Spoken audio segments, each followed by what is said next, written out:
త్వరలో రాష్ట్రానికి భారీ ఎత్తున పెట్టుబడులు వస్తాయని మంత్రి కొండపల్లి శ్రీనివాస్ చెప్పారు. సీఎం చంద్రబాబు ఒక బ్రాండ్ అని, ఆయనను చూసే రాష్ట్రంలో పెట్టుబడులు పెట్టేందుకు సిద్ధమవుతున్నారని కొనియాడారు. ఇటీవల జరిగిన దావోస్ సదస్సులో ప్రపంచ దేశాలను పెట్టుబడిదారులను ఆకర్షించడంలో సఫలీకృతమయ్యామని మంత్రి అన్నారు.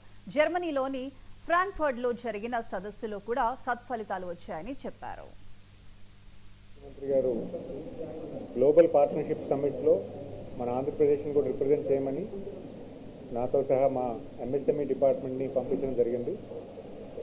ముఖ్యంగా ఈ సమ్మిట్లో ఆంధ్రప్రదేశ్ తాలూకా పాలసీస్ కానీ అలాగే ప్రోత్సాహక కానీ పరిశ్రమల కోసం ఏ రకంగా ఆహ్వానం పలుకుతున్నాము, ఏ రకమైనటువంటి సపోర్ట్ ఇస్తున్నాము, ఇవన్నీ కూడా సుమారు 40 దేశాల నుంచి వచ్చినటువంటి ఆ దేశ ప్రతినిధులు కానీ, ఇండస్ట్రీ పార్ట్నర్స్ కానీ, లేకపోతే ఇండస్ట్రీస్ వాళ్ళు కానీ, లీడర్స్ ఆఫ్ ది ఇండస్ట్రీస్ కానీ, వీళ్ళందరి దగ్గర కూడా మన ఆంధ్రప్రదేశ్ గురించి చెప్పడం జరిగింది.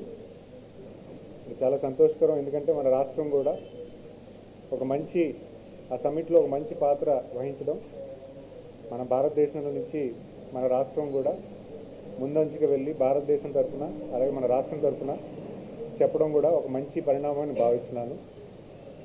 మరి అలాగే నవంబర్లో 14-15 తారీఖులో గ్లోబల్ పార్ట్నర్షిప్ సమ్మిట్, అది కూడా విశాఖపట్నం కేంద్రంగా మన రాష్ట్రం సిఐఐ కొలాబరేషన్తో దాన్ని కూడా నిర్వహించబోతున్నారు.